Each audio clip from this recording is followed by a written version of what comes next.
Thank you, Mr. Chairman. I think we've got no more members here, so I just have a couple of questions to follow up on some of the questions that have already been posed.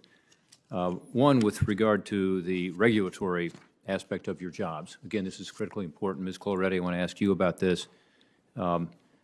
You have some experience, as I said earlier, at HUD and Treasury.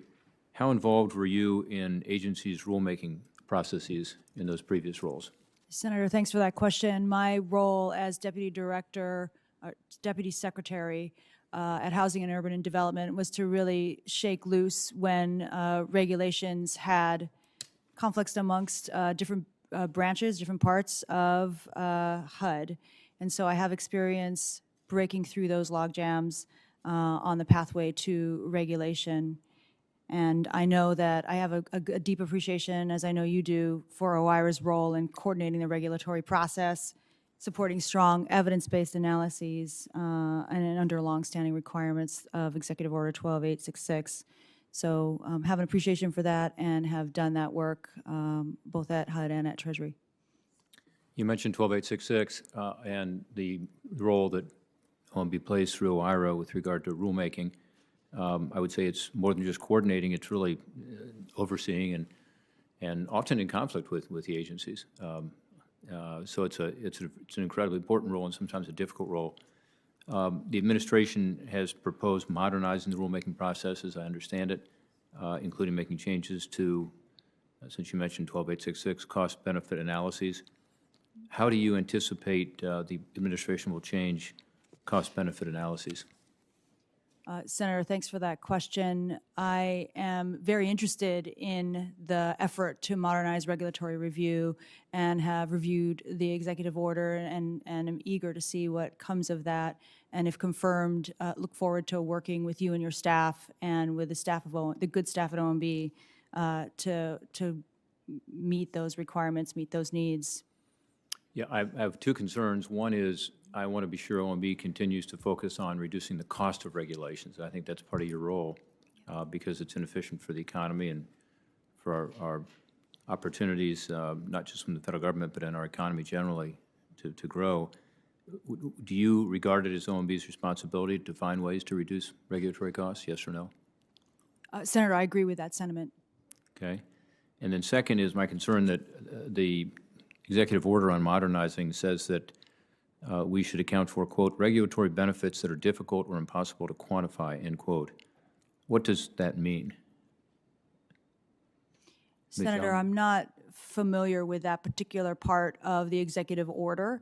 If confirmed, I would certainly want to learn more about it. My understanding, though, as I sit here on the outside, is that though it is an executive order to modernize the regulatory review process, the basic framework and some of the concepts that we're talking about here remain in place.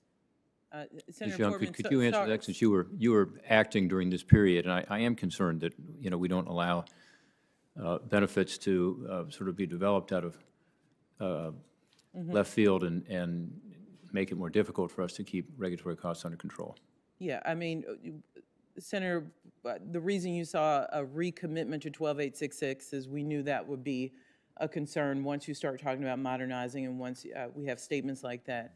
The example that brought this home to me is the ADA law, where traditional cost benefit, the costs in ensuring that those living with disabilities can access facilities and other things. We need to make sure we're also capturing the real benefits, even if it's a small amount of people. Does not mean that the public good is not worth the traditional cost methodology. So that really brought it home. This is hard work, though. You're right, it's easy to pivot too far the other way, but we're trying to find the sweet spot that deals with the example I just gave you on ensuring that we have access for those in our country who I think we all have agreement deserve that from the federal government. But a traditional way of looking at cost benefit, a small population but high cost for infrastructure for some of the public venues, for example, just may not make sense. But common sense tells us we should be doing that for Americans living with disabilities. But you're right, we're trying to be cautious. You haven't seen anything come out on this because we are taking a methodical view on this. We're not moving quickly, and I want to stay in touch with those. I know you have an interest here, former OMB director, so I'm happy to stay in contact on our efforts here, but we're moving at a slow and deliberate pace to try to get this right.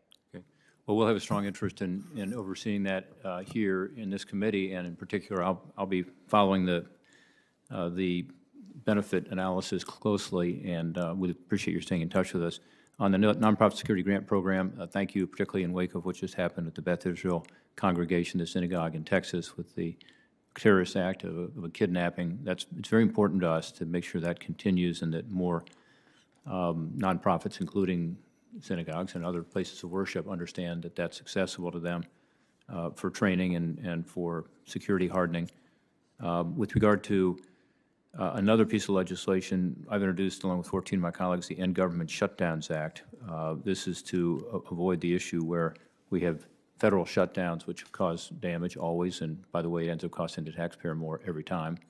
Do you support the End Government Shutdowns Act, and can we count on you to help us get this legislation moving?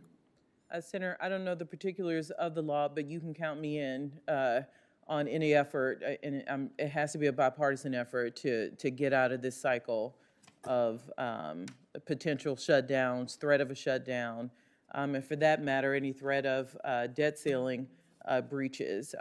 Just the threat of any of those is detrimental to the economy, and I look forward to working with you on efforts to make sure we don't find ourselves in that position. You mentioned government funding runs out February 18th, and I personally, given my former role, have a great interest to make sure we don't get to the brink of that with any fanfare. Mm-hmm. Okay, I think we're done with questions here. I have one final one. Do you support the Bengals or the Rams in the Super Bowl?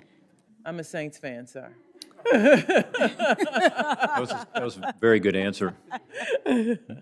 Ms. Colorado, you were introduced by a California senator. I would hope that wouldn't mean that you were leaning against the Bengals. Uday, thank you, guys.